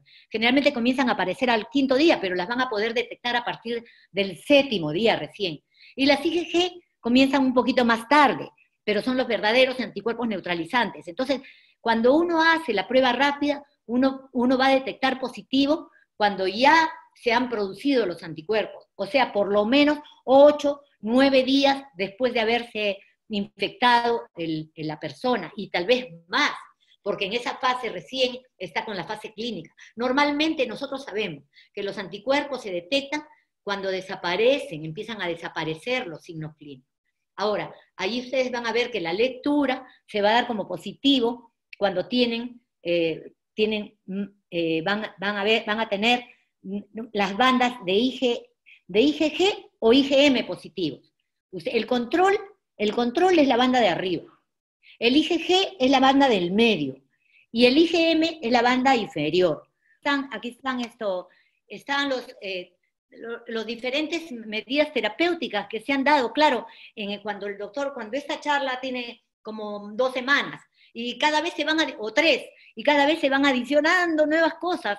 Entonces yo por eso he añadido acá, los médicos ahora están incluso giraron en el camino, que el virus ya no producía una verdadera neumonía, sino el virus lo que está causando en esa tormenta de citoquinas es dañar tremendamente el endotelio vascular y producir hemorragias, microtrombos en todas las, por defectos defectos en los endotelios vasculares, y se producen microtrombos en todo el pulmón que le impiden al paciente respirar. Entonces, la terapia empezó también a añadir heparina, por ejemplo, ¿no? Eritropoyetina humana, heparina, aparte de los corticosteroides, tanto los antiinflamatorios más caros como el tocilizumab, o los corticosteroides que se están usando acá y que también están dando resultado. Entonces, las medidas actuales son muchas y van apareciendo nuevas cosas para controlar este problema. Ahora, otra vez no me quiere pasar un ratito. Ah, ya, bueno, ya está bien. Ahora, una cosa que también ha salido ahora hace poco es el uso de plasma. Y es algo que también nosotros usamos pues en la avicultura. Es un modelo avícola de control de algunas enfermedades, por ejemplo, para hepatitis a cuerpo de inclusión. Se ha usado para el virus de enteritis hemorrágica del pavo. Y se ha usado también para un problema en patos y gansos, que es la enfermedad de Dersis, que es el parvovirus. O sea, hay hasta 3 ocasiones en que en enfermedades de aves se ha utilizado la inmunización pasiva con anticuerpos, con suero hiperinmune de lotes de aves que han sufrido la enfermedad. Y entonces muchos incluso hacen las mediciones de la sangre del lote de aves en la saca, colectan y ven si los títulos, por ejemplo, de aviadenovirus, de hepatitis a cuerpo de inclusión, son altos, lo utilizan para darle para controlar brotes en otros lotes que también empiezan con la enfermedad. Entonces, en humanos también se está haciendo, y este trabajo muestra, pues, cuál ha sido el resultado aquí nada más ha hecho en China, y son solamente 5 pacientes, o sea, la muestra es muy poca, como está pasando con todas las investigaciones, a veces no tienen todo el rigor científico, sin embargo, las están tomando en cuenta, porque son ensayos desesperados para tratar de controlar el problema de mortalidad en pacientes que ya a veces no tienen ya más remedio, entonces no hay nada que perder, y entonces le tienen que poner, y allí, si da resultado, ya se está aplicando a pacientes con menos severidad también. En este caso son 5 pacientes en estado crítico a los cuales se le ha hecho la transfusión de 200 mililitros de sangre, y además de haberle dado antivirales. O sea que también no se sabe si el efecto es solamente de la transfusión, pero lo que sí se ha visto, por ejemplo, pacientes que tienen lesiones pulmonares severas, ¿no? Que por este PAO y FIO, yo no lo sabía, pero en medicina humana determina la función pulmonar, la severidad de lesión pulmonar, y mientras más severa es la lesión, el valor es menor. Entonces, cuando ellos empezaron a dar la infusión, el valor empezó a subir. En cuanto a la temperatura, y ustedes saben que el signo más importante que hay es la fiebre y el dolor de garganta. Y la temperatura, o sea, la fiebre y la temperatura sube. Cuando ellos a los 5 pacientes le dieron la infusión, inmediatamente tuvieron un descenso de la temperatura hacia los valores normales. Igualito acá, hay un valor que yo tampoco lo conocía, que se llama SOFA, que viene de sus siglas en inglés, es un score que ponen para falla de failure, organic failure, viene el nombre en español, en inglés, y es para medir la falla orgánica, la evalúan los médicos con este valor. Y como ven, que mientras que los pacientes cuando recién llegaron tenían un alto valor, score de falla orgánica, que su valor debería ser muy bajo, y cuando le pusieron el plasma, también bajó. Y lo mismo, cuando detectaron por PCR el virus en los hisopados del fondo de la garganta de las personas, vieron que había cada vez menos virus hasta el punto de casi no detectarlos. Lo que están viendo acá se llama los CT del PCR en tiempo real, que vienen a ser los ciclos de temperatura. Cuando nosotros lo manejamos mucho para salmonela, expresamos los resultados en CT. Y nosotros, por ejemplo, sabemos que en salmonela, más de un CT de 30, ustedes no pueden cultivar el virus, la bacteria. son trazas, a veces encontramos que es PCR, se detecta curva, pero con un CT de 37, y entonces ya sabemos que esas son trazas no cultivables, pero si nosotros tenemos un CT de 15, 20, sí lo cultivamos, igualito acá. Entonces, había mucho virus con CTs bajos, inicialmente en las fases previas a la administración del plasma, y en la medida después de darle, estos CTs fueron muy altos, o sea que la detección viral fue muy baja. Ahora, acá lo mismo es las pruebas de ELISA, y acá ven, les dijeron pruebas de ELISA y prueba de virus neutralización. Ustedes saben que la virus neutralización, en este caso, la han hecho con célula Vero, en cultivo celular, y la prueba de ELISA son pruebas preparadas, en las cuales la placa, la microplaca ha sido cubierta con el RBD del virus. Ya sabemos que es la fracción más importante de interacción con el receptor, que se encuentra en la fracción S1 de la proteína S. Entonces ellos han hecho unas ELISAs para poder determinar los títulos, y ustedes ven cómo después de darle el plasma, los títulos están bajos. En los 5 pacientes se eleva. Se eleva tanto el IgG, se eleva también el IgM, y los anticuerpos neutralizantes, que tienen otro valor diferente para poder ser expresados, también se elevan. O sea, hay una respuesta después de la administración. Ahora ya entramos a lo último, que son los tipos de vacunas. Y las vacunas las están desarrollando en muchos laboratorios del mundo. Y ustedes saben también que aquí también en Perú se está desarrollando una. Pero ¿qué tipos son las vacunas? Nosotros en bronquitis utilizamos vacunas, casualmente, justo para coronavirus aviar, las vacunas que usamos no son las vacunas del tipo que se están desarrollando en la medicina humana para coronavirus, y en nuestro caso son virus completos, con virus vivo.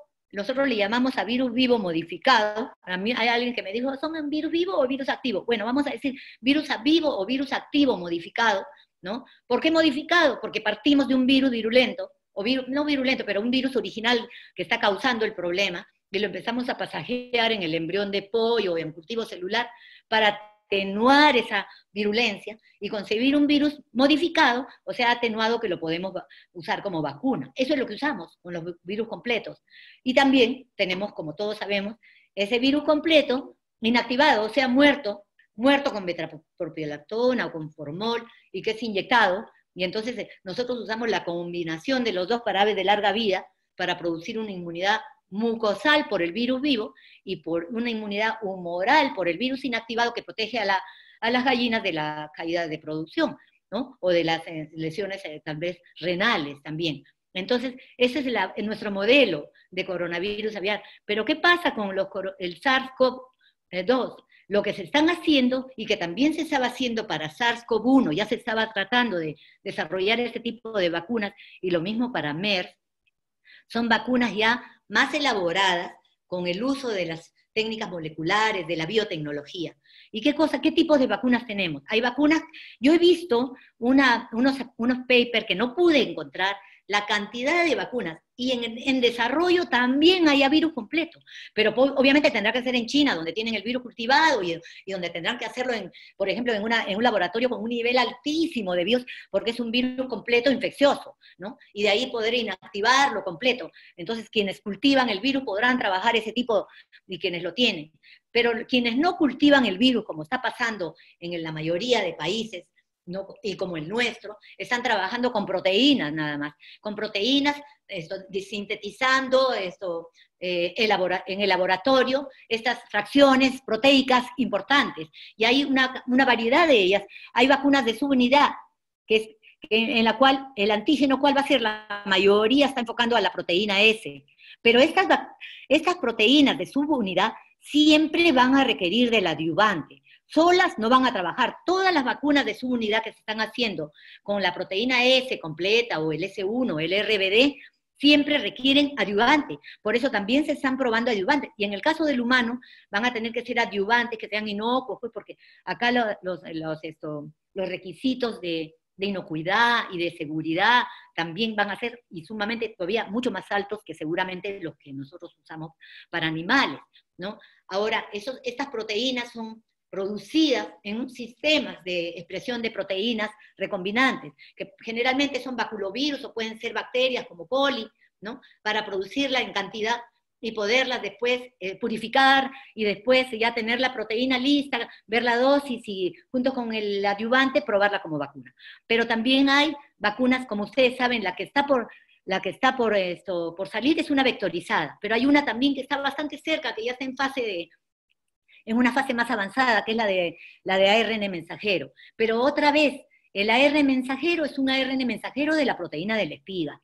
Y entonces es una vacuna que está desarrollando el laboratorio Moderna y que también está en una fase ya más avanzada y que muy pronto, porque ahora, como hemos visto todos, en 5 meses ya están vacunas que se están a veces ya llamando para ensayos clínicos en humanos, y esto es debido pues al desarrollo tremendo de la bioinformática, de la inmunoinformática, que permite en la computadora poder hacer las simulaciones y ver qué péptidos tiene afinidad con el receptor y todo eso, y a partir de allí ya estar desarrollando vacunas. Hay vacunas también de ADN, pero yo también he visto que se están desarrollando dentro de ese cuadro, pero lo que he visto es que hay un temor de que como son de ADN, se incorporen en el núcleo y pudieran generar mutaciones. Eso es lo que he visto como desventaja. Hay una vacuna, también he visto al menos un trabajo de vacuna multiepitópica, que es toda hecha en sílica, claro, o sea, en computadora, que es con el mouse en lugar de la pipeta, vamos a decir, y donde hacen estas simulaciones de afinidad entre epítopes del virus y los receptores del complejo mayor de histocompatibilidad del humano, ¿no? Entonces, ese tipo de vacunas también. Y hay en vectores vivos, que esas son las que más usamos nosotros en agricultura, y es donde estamos tan desarrollados en lo que es la protección vacunal, porque tenemos para muchos agentes las vectorizadas, para Newcastle, y tenemos para gumboro, para laringotraqueitis, para viruela, etc. Y que recién la medicina humana ha de usarla. Ya la vacuna que está más cerca de ser usada, justamente es una vacuna vectorizada, ¿no? Las vacunas tienen que pasar una serie de procesos, por supuesto, primero van a hacer los procesos de fase de ver el concepto de la vacuna. ¿Qué voy a usar? ¿Voy a usar la proteína S, todo, o solamente fracciones? Una vez que ya sé lo que voy a usar, tengo que hacer los estudios in vitro en el laboratorio, ¿no? Incluso puedo tener el ACE humano sintético y enfrentarla con el péptido para ver la afinidad. Pasar a un ensayo, ya de ahí, una vez que veo eso, puedo pasar a los ensayos preclínicos en animales. Normalmente se usan ratones, ¿no? Ratones, se pueden usar conejos, y de ahí, una vez que se ha visto la respuesta humoral, celular, la dosis y todo, y si ha habido un éxito en estos ensayos, puede pasar una fase, ahora en este caso, con este virus tan importante, como el mono es tan susceptible, están muchos pasando a monos, ¿no? Muchos de los estudios pasan a la fase de monos y ven si protege o no, para pasar a la fase del hombre, que tiene además varias fases también. Esta diapositiva es la vacuna que está más próxima, que se ha hecho la convocatoria y que dice que en septiembre sale, que es la vacuna de Oxford y del Reino Unido, y que está hecha con un vector que es un adenovirus de chimpancé, y donde se ha insertado la proteína S, como estamos viendo acá, de la proteína S, perdón, acá, del virus del SARS-CoV-1, que causa, eso de ver nCoV-19, yo quiero decirles que nCoV fue el primer nombre que le dieron al COVID-19. Le llamaron Novel Coronavirus, de ahí viene, Novel Coronavirus 19, pero en enero la OMS decidió ponerle el nombre de COVID-19, o sea, el nombre ahora de la enfermedad es COVID-19 y no es Novel Coronavirus, pero a esta vacuna le han puesto nCoV-19. Y entonces esta vacuna está siendo probada ha sido probada en monos, ¿no? En los primates, ya está en la fase de primates y está siendo convocado para me parece, fines de mayo, a personas para ser evaluada ahí, y los primates, que después de 28 días de haber sido vacunados, los primates, ellos no han tenido sintomatología, entonces ya por eso están pasando a la otra fase de ensayos en humanos. Y estas dos últimas diapositivas que yo quiero mostrarles, es algo que me llamó la atención en esa búsqueda de información bibliográfica. Es un trabajo, como ustedes ven ahí, del año 1968. Y miren lo que dice, porque hemos hablado tanto del receptor humano aviar, y nosotros tenemos un receptor que es el ácido, perdón, el ave tiene un receptor para el coronavirus aviar que es el ácido siálico de la membrana, y el humano tiene un ACE2. Sin embargo, hubo un trabajo epidemiológico publicado en el American Journal of Epidemiology, ¿no?, en ese año, para ver si las personas que trabajaban en las granjas avícolas, los veterinarios, los patólogos aviares, se lo convertían al virus de bronquitis infecciosa. Y miren lo que hicieron. Hicieron dos grupos de 116 personas que eran las que trabajaban en la industria avícola. Galponeros, patólogos aviares, veterinarios, los capataces, etc. Y el grupo 2 era de personas que trabajaban en la marina, en algo así como en la naval, ¿no?, en que no tenían nada que ver con la avicultura, con el contacto con pollos. ¿Y qué cosa encontraron? Miren, encontraron positivo solamente en el grupo que estaba en contacto con el coronavirus aviar. 48 sueros positivos de 116, que viene a ser un porcentaje de 41%, ¿no? Y con los títulos, ellos hicieron, miren la titulación, con títulos, claro, bajos, muchos, pero tenían títulos 8, 16, 32, encontraron de títulos. Entonces han encontrado alguna relación, y a mí me llamó la atención eso. Claro, esos títulos ahora son bastante bajos para las pruebas me imagino, no recuerdo si la prueba que han hecho, porque está mal la tabla, el cuadro, debería decir ahí qué prueba, que no me acuerdo cuál es. Ah, no, es neutralizante, así que sí. No, es neutralizante, o sea que sí tiene mucho valor eso, que es 2, 4, sí. Bueno, ahora vemos acá, en este otro, qué distribución de edades tenía. Y aquí vimos que el grupo de que estaba en contacto con la avicultura eran más hombres que mujeres, al igual que el que no estaba en contacto con las aves. El promedio de edad eran más jóvenes los que estaban en contacto con las aves que los que estaban en la marina, ¿no? Y dice que ¿cuánto tiempo estaban ellos vinculados con las aves? En el grupo ese de las aves dice que tenían 15 años por lo menos, y los otros que dicen de aves eran, por lo que la comían, eran menos de un año, dice, pero en realidad no sé si hay una asociación. Este trabajo está publicado y a mí me llamó mucho la atención. Pero bueno, no sé, me he pasado muchísimo tiempo, Humberto, ¿no? Estoy sobrepasada de tiempo, ha sido más de lo que tenía que haber hablado, creo. A ver, ¿dónde estamos? Ok, sí, un poquito. ¿Cuántas horas he hecho? Dios mío, como me dijiste que me tome todo el tiempo, por eso es que... No, sí, no te preocupes, creo que ha sido bastante amplia tu presentación, y bueno, creo que ahora pasamos a la sección preguntas. Ena, creo que tienes que poner la opción de las preguntas. Tenemos 15 minutos de preguntas a todos los que están atendiendo, por favor. Dejar de compartir, tenía que ser. Sí, ya, tenemos 15 minutos a partir de ahora, por favor, para después pasar a la siguiente presentación.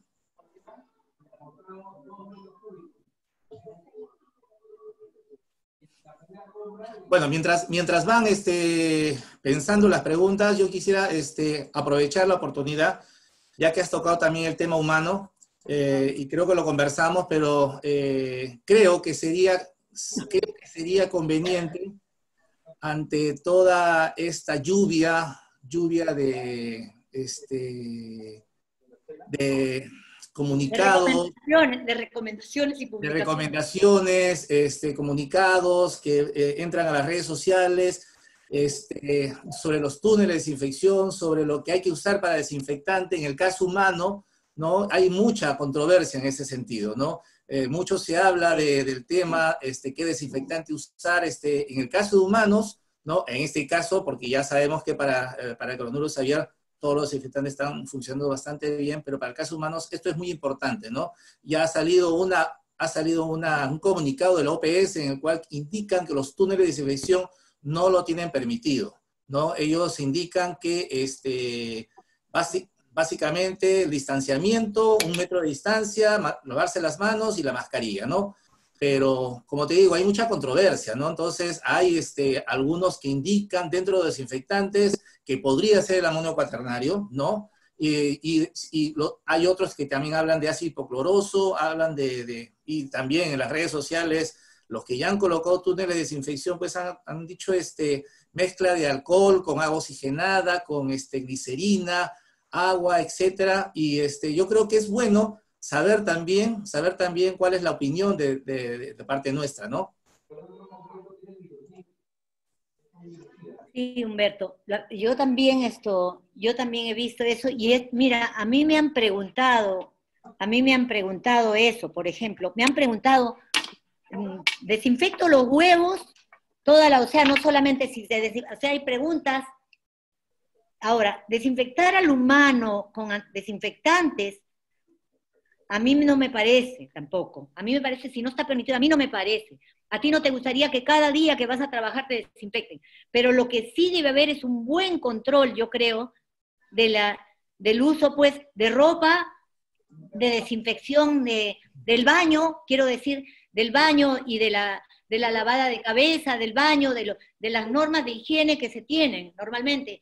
Y otra cosa, la concientización del personal que trabaja a nivel de granjas, ¿no? ¿Por qué? Porque lo que tú acabas de decir, el uso de la máscara, los que trabajan, por ejemplo, en la recolección de huevos, los que trabajan en las plantas de beneficio, vamos a decir, que pueden contaminar los alimentos, porque ese es el temor, de contaminar el alimento, porque ese virus no lo vamos a meter a la granja y contaminar a los pollos, porque los pollos no son susceptibles a este virus. Si lo estamos desinfectando es para que no contaminen a otras personas, pero ya sabemos nosotros que la contaminación persona a persona se da por contacto directo, estando una persona frente a otra. Están diciendo 2 metros, 1,5 metros de distancia y la mascarilla. Yo creo que cumpliendo esas normas entre el personal que labora en las diferentes empresas, del tener la mascarilla y lavarse la mano a cada rato, el tener protocolos en las empresas, tenemos que tener protocolos, nosotros en la universidad lo estamos haciendo, las ventanas abiertas, nosotros teníamos en las oficinas el aire acondicionado, ahora no se prende, el aire acondicionado está cerrado, se abren las ventanas, en invierno tendremos que abrigarnos más, pero estamos tomando ese tipo de medidas para poder. Yo estaba yendo 2 semanas a la universidad con las chicas porque teníamos 2 experimentos en marcha, y con nuestra mascarilla allí no hemos prendido el aire, ya nada de eso, pero esas son medidas, yo creo, a nivel laboral, ¿no? Y no a los trabajadores, porque yo creo que, así sea cloro, nosotros hemos estado usando cloro, claro, si lo usas bajito, que es lo que puedes usar, que dices al 5%, ¿no? Tal vez no habría nada. Yo he visto que para los policías que están capturando a las personas que no cumplen con la cuarentena, las están fumigando. Tú te has dado cuenta que las están fumigando, pero creo que lo hacen a la ropa. Pero a mí no me gustaría que me tiren a la cara ni a los brazos, ya nada, porque está bien una vez, pero no puede ser que te estén todos los días poniendo el mismo desinfectante. Si la concentración es muy bajita, tal vez no. Yo también estoy en duda de qué cosa es lo que tenemos. Tal vez hay el aporte de alguien acá entre los que están asistiendo que nos pueda ayudar más, pero que el virus es sensible, es muy sensible, y que las personas nos tenemos que cuidar en invierno y en verano igual, porque los portadores somos nosotros, y las medidas son las de protección personal.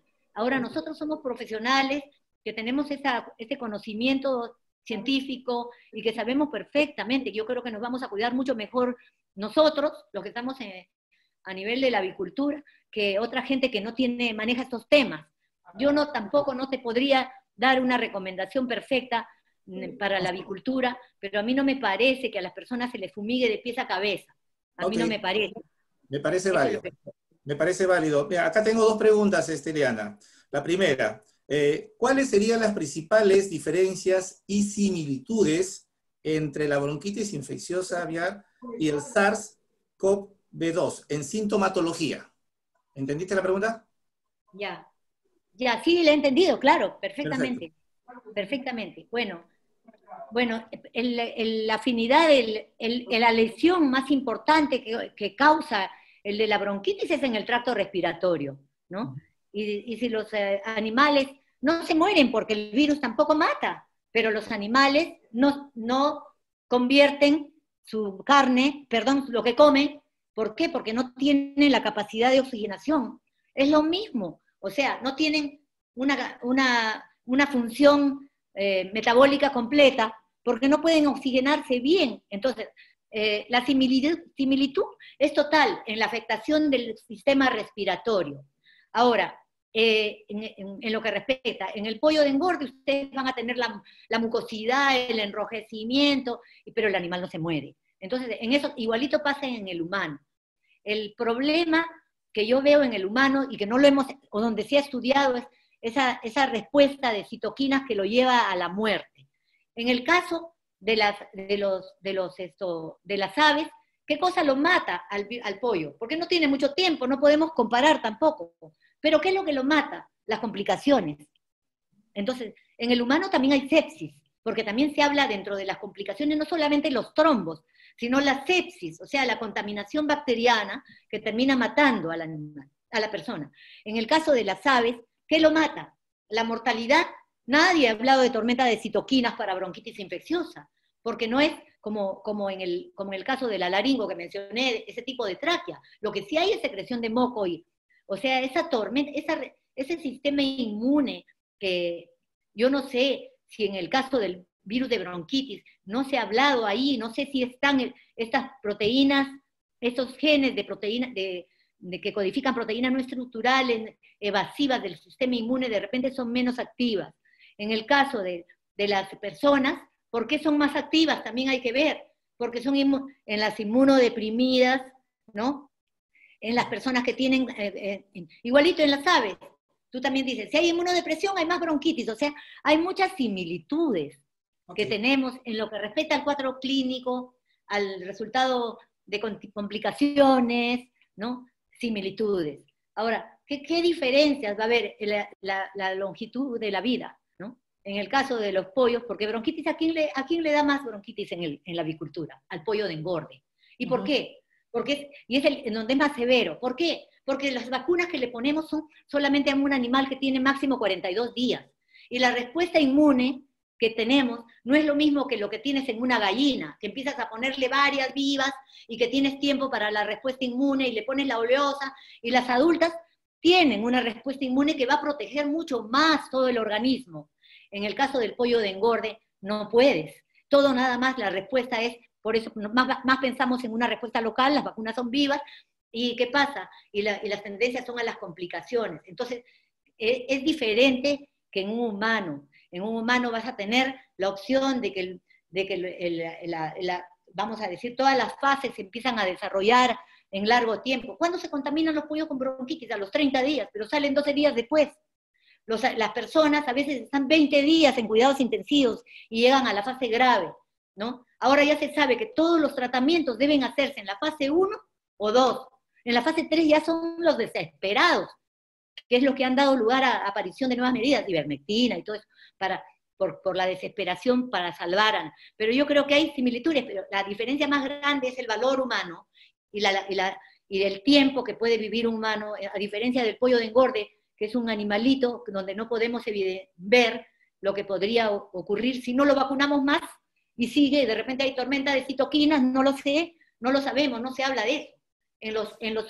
En los casos también se ha hablado, ¿por qué una persona joven? Porque han habido casos de jóvenes de 40, 42 años que han muerto y no tenían preexistentes, no tenían deficiencias inmunes, y entonces también viene la explicación del científico coreano y de otro más que he escuchado.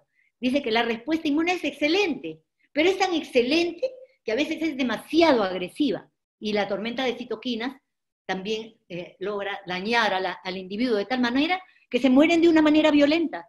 Y eso es lo que hemos visto, gente que de pronto le da la insuficiencia respiratoria siendo jóvenes y aparentemente fuertes y sanos, ¿no? Ok, Esteliana, tenemos otras preguntas. A ver, la segunda. ¿La exposición de humanos al virus de bronquitis infecciosa podría dar algún tipo de inmunidad para el SARS-CoV-2? Mira, yo he mostrado 2 diapositivas y hemos visto que había Ahora, nosotros no tenemos receptores, sería maravilloso, Pero también, ahora vamos a ver, pero hay otras proteínas, si bien la proteína de la espiga, yo también he pensado en eso, esto es diferente, los coronavirus tienen la proteína de las otras proteínas que no son variantes, que no son variables, que son la proteína de la nucleocápside, de la membrana. Como nosotros usamos vacunas vivas, tal vez, y también ocurre con las vacunas de gato, de perro, qué sé yo, con coronavirus, alfa coronavirus, que son de mamíferos, tal vez podría dar, y eso no lo sabemos.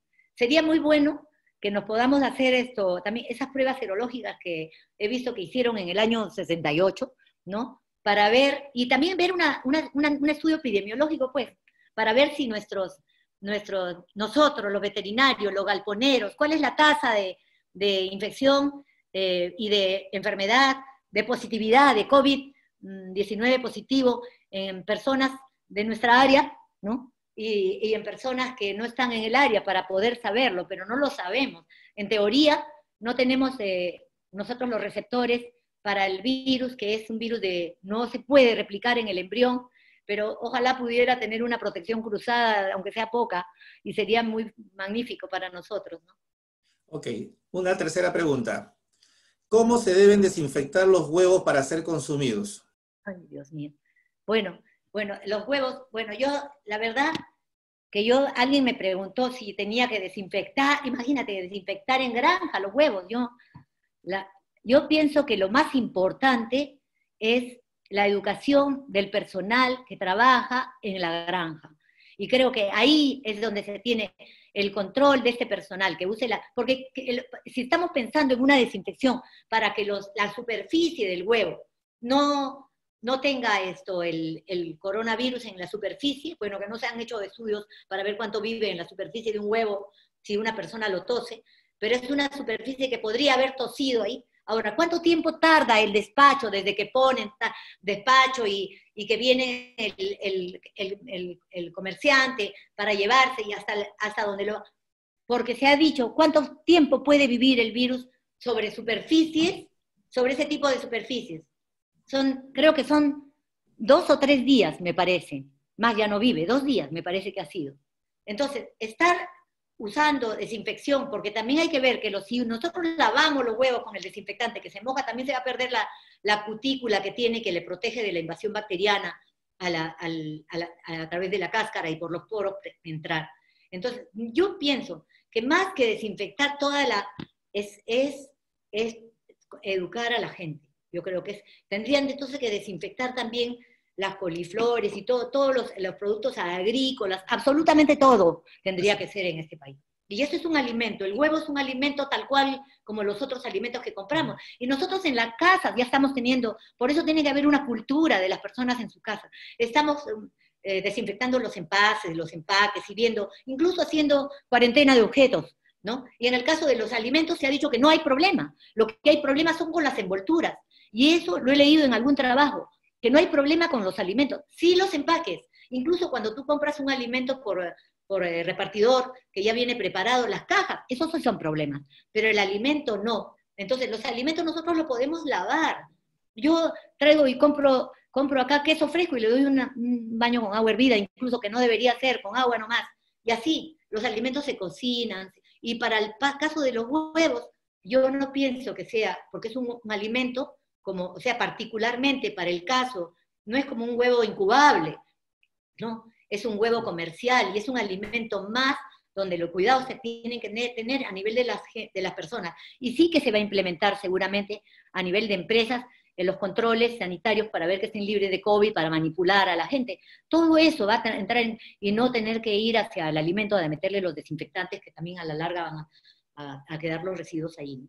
Ok, Diana, la última pregunta, ¿ok? Hay más, pero por favor, el tiempo nos está ganando, así que disculpen, después le haremos la consulta vía online. ¿Qué lecciones podríamos recuperar a partir de esta experiencia con el COVID-19 y los tratamientos para los casos de bronquitis infecciosas? Escucha, imagínate, en principio, para bronquitis ya vamos a hacer el paralelo. Se ha usado la citromicina. ¿Por qué se usa la citromicina en el humano? porque hemos hablado de la sepsis. Efectivamente, cuando hay un virus, jala una bacteria. Y eso es lo que ocurre. Cuando hay el daño en todo el epitelio, también es posible que haya contaminación bacteriana. Entonces la acitromicina va dirigida a esas bacterias y sí que se da, ¿no? Ahora, ¿qué otra cosa se están dando? Antiinflamatorios. Nosotros no tenemos antiinflamatorios. ¿Qué cosa es lo que le están dando aquí? Acitromicina y antiinflamatorios. Ahora también están recomendando hidroxicloroquina, para que no entre... La hidroxicloroquina es barata, pero hay que reservarla, yo creo, para los tratamientos en humanos. No vamos a hacer, yo creo que no, esto no, nosotros no vamos a cambiar en el caso de las aves. Lo que hay que es, nosotros además tenemos vacunas que nos protegen a las aves. Y en el caso de la bronquitis infecciosa, en el pollo de engorde, no solo es la vacuna, como todos sabemos, es las condiciones medioambientales las que contribuyen a que tengamos. ¿Y qué cosa es? El polvo, la ventilación, la temperatura, ¿no? Todo eso genera que con el virus tengamos un problema. Entonces nuestros manejos de bronquitis infecciosa no van por el antiinflamatorio, no van tampoco por el antibiótico, que algunas veces se da, sino en el manejo de las condiciones medioambientales, en el confort ambiental del pollo, ¿no? Y en mantener una salud del pollo y en el uso de vacunas, porque eso nuestras medidas preventivas están por otro lado. Nosotros en la avicultura, más que terapia, es prevención lo que hacemos. Entonces no podemos equiparar el humano con el que tiene un valor muy diferente y que vamos a hacer lo que sea. Los antivirales son bien caros, muy caros. Los antiinflamatorios del tipo, como el toltazumab, eso que mencioné, es sumamente caro, dice que es muy caro. Y los otros más baratos que están usando donde no hay el dinero para hacerlo, pero que están funcionando. Entonces, nosotros no podemos rescatar ninguno de esos tratamientos para la avicultura, porque estamos hablando de otro tipo de manejos preventivos, de otro tipo de manejos preventivos en donde entra ambiente y vacuna. Cuando tal vez haya la vacuna en el humano, de repente ya no se van a necesitar nada porque vamos a estar protegidos. Entonces, en el momento que ya lo haya, ¿no? Y la gente que no se vacune, si tiene, va a tener que recurrirse a esos métodos. Pero si no, no, eso no se puede comparar. Ahora, que si de esta pandemia se rescatan tantas cosas que todos lo sabemos y hemos estado conversando de antes. Y es que lo material lo hemos dejado, ¿no? Estamos en una etapa muy linda en ese sentido, y muy mala de tener a un virus, una amenaza afuera. Eso es lo malo, pero la naturaleza que se está recuperando de nosotros, tantas cosas lindas que se están... estas comunicaciones vía sí, también son lindas, todo, yo creo que sí. Ok, Eliana, muchas gracias nuevamente por tu presentación. Yo te invito a que sigas con nosotros y voy a invitar al siguiente expositor.